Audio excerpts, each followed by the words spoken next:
Hello and welcome. Thanks for watching this deep dive from Westferry Times. I'm your host, and today we're joined by Dr. Jonathan Reeves. He's a leading counterterrorism expert, former intelligence analyst. Good to be here. Great to have you. We're going to be looking closely at the UK's counterterrorism operations in 2025, sort of unpacking the latest developments, the threats, and how the authorities are responding. Yes, and it's important for you, the listener, to grasp the context. The UK's official terrorism threat level is currently substantial. Substantial. And what does that mean in practical terms? Well, it means an attack is judged to be likely. It's not necessarily imminent based on a specific piece of intelligence, but the underlying risk, the intent and capability, it's definitely there. It's an ongoing serious concern. Right. And it's not just one type of threat we're talking about, is it? It's quite varied. Exactly. It's multifaceted. You've got the persistent threat from Islamist extremists, definitely still a major focus. And far-right groups, too, we understand. Yes, far-right extremism remains a significant concern. But what's increasingly drawing attention and resources is the activity of state-sponsored actors. State-sponsored, you mean like governments targeting the UK? Precisely. And recently, there's been a particular focus on plots linked to Iran. How significant is that? Well, MI5, the UK's security service, has stated they've disrupted something like 20 such plots with Iranian links just since 2022. 20? That's a lot. It is. It signifies a noticeable escalation or at least a sustained high level of activity of certain state actors, and that really changes the counterterrorism picture. Okay, so with all these different threats, Islamist, far-right, state-sponsored, what's the overall strategy? How are authorities tackling this? It has to be multi-layered. There's no single silver bullet. Right. So first, you need sophisticated intelligence gathering, really understanding the threats, who's involved, what they're planning. Okay, intel first. Then there's proactive community engagement. Things like trying to prevent radicalization in the first place, and also building trust so people feel comfortable sharing information. That makes sense. And the third layer? Legislative measures. Having the right laws and powers in place to actually investigate, disrupt, and prosecute these complex threats. It all has to work together. Okay, that gives us a good framework. Let's dive into some specifics then. There were some major operations reported in 2025, particularly around early May. Yes, early May saw quite a significant uptick in publicly reported activity. A series of coordinated operations led to the arrest of 8 men. 8 men. And reports mentioned many were Iranian nationals. That's correct. 7 of the 8 arrested were identified as Iranian nationals. And these arrests weren't just in one city, were they? They seemed quite spread out. No, they spanned several locations. Swindon, parts of West London, Stockport, Rochdale, and up in Manchester as well. That kind of geographic spread, it suggests maybe a network or at least a wide-ranging investigation? It certainly points to the complexity involved, either a network or multiple concurrent threats being tracked. 5 of those individuals were detained under the Terrorism Act. Under the Terrorism Act. What specifically were they suspected of? The suspicion was that they were involved in the preparation of a terrorist act, allegedly targeting a specific site here in the UK. Right. The fact that they were spread out must make disruption harder. Absolutely. It highlights the challenge of tracking individuals or groups who aren't necessarily concentrated in one area. Requires significant coordination. And I understand there was another separate operation around the same time also involving Iranian nationals in London. Yes, that's right. A separate operation, also in London, resulted in the arrest of 3 other Iranian men. And what was different about those arrests? What was particularly noteworthy there was that these arrests were made under the National Security Act. The National Security Act, that's relatively new legislation, isn't it? It is. And this marked the first time it was publicly reported as being used in this kind of counterterrorism or state threat context. First use. What does that signify, using this specific act? It suggests, potentially, a more direct approach to tackling state-sponsored threats, perhaps hostile state acts that might not fit neatly under traditional terrorism laws. It signals a readiness to use newer legal tools specifically designed for threats emanating from states. It could have implications for how these cases are handled legally and diplomatically. So looking at these May operations together, the scale, the coordination, the use of both the Terrorism Act and this new National Security Act, what does it tell us about the authorities' stance right now? It clearly shows a heightened level of vigilance, definitely. And a proactive approach. They're not waiting. They're moving to disrupt. Predictive, yeah. The fact they apprehended multiple individuals across different places, plus deploying the National Security Act in this domain for the first time. It strongly suggests a very determined effort to get ahead of threats, especially those complex ones involving potential state links. Okay, let's shift gears slightly and talk about the legal framework itself. We mentioned legislation. There's been a lot of talk about Martin's Law. Can you explain what that is? Yes, Martin's Law. Its official title is the Terrorism Protection of Premises Act 2025. It's a very significant development. And it's named after Martin Hett. That's correct. Named in honor of Martin Hett, one of the victims of the terrible Manchester Arena bombing back in 2017. That connection really underscores the purpose behind it. So it's a direct response to what happened there to try and prevent future tragedies.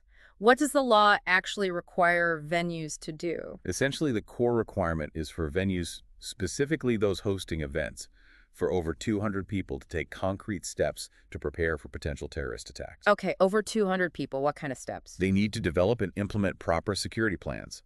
This means doing risk assessments, identifying vulnerabilities at their specific site, and then putting proportionate security measures in place. Proportionate measures. Like what, for example? It could range from physical security improvements to procedural changes, depending on the venue and the risk.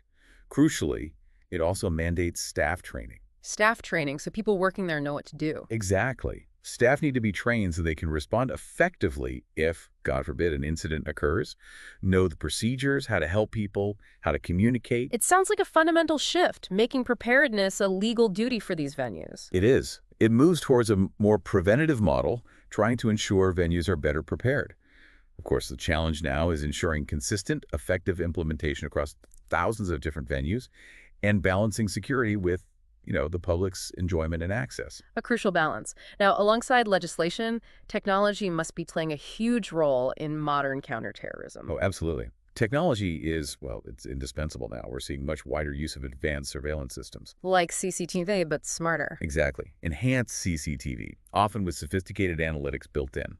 This is combined with powerful data analytics tools that can process huge amounts of information. To find patterns, I suppose. Yes, to identify patterns, anomalies, connections, things that might indicate planning or hostile reconnaissance, potentially much faster than humans alone could manage.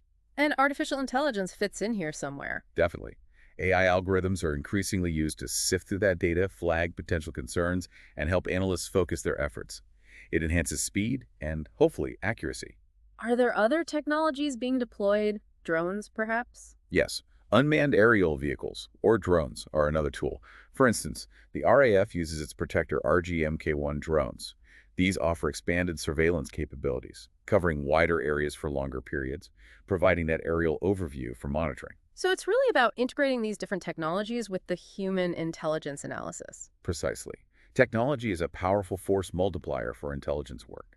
It doesn't replace human analysts, but it helps them manage the sheer volume of data and allocate resources more efficiently. It allows for a more agile response to threats as they emerge or change. Fascinating how it all interconnects the intel, the laws, the tech.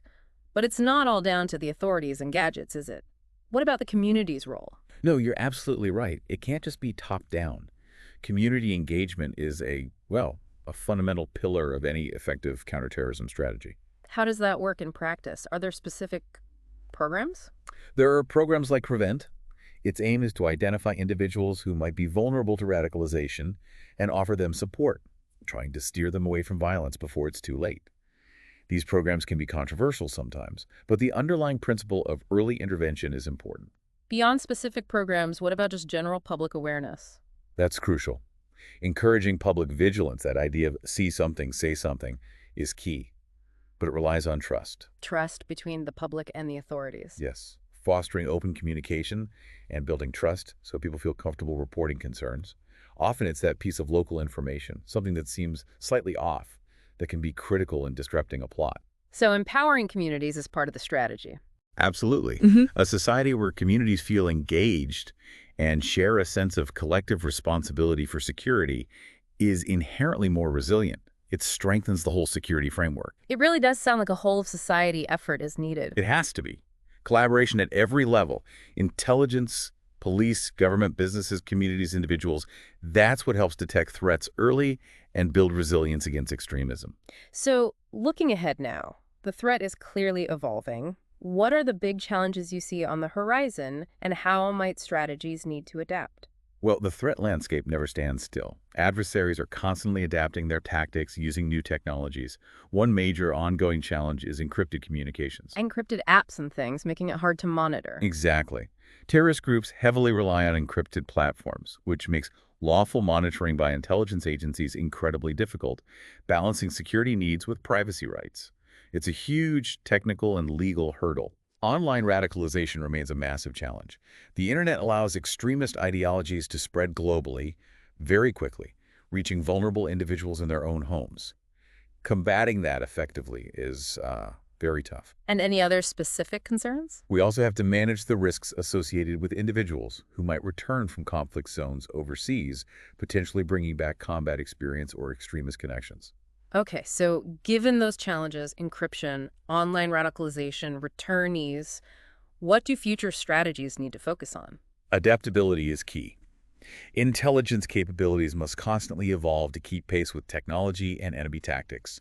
Think predictive analytics, better cyber defenses. And internationally. Robust international cooperation is non-negotiable. Terrorism is often transnational, so sharing intelligence and coordinating actions with allies is absolutely vital. You can't tackle this in isolation. And community engagement remains important. Crucial. Sustained, genuine community engagement to build resilience, foster trust, and counter extremist narratives from the ground up. It has to be ongoing. So it's really about staying dynamic, flexible. Yes, precisely. A dynamic, multifaceted, and constantly adapting approach is going to be essential to manage the evolving terrorism threat and protect national security moving forward. There's no room for complacency. Well, this has been incredibly insightful. Thank you so much for sharing your expertise with us today and giving us such a comprehensive look at the UK's counterterrorism efforts in 2025. It really helps to understand the complexities. It's been my pleasure. These are critical issues, and informed public understanding is, I think, very important. Glad to discuss it with you. And thank you, our listener, for joining us for this deep dive from Westferry Times. If you found this valuable, please do consider sharing it. We appreciate you watching. Until next time, please stay safe and stay informed. Goodbye.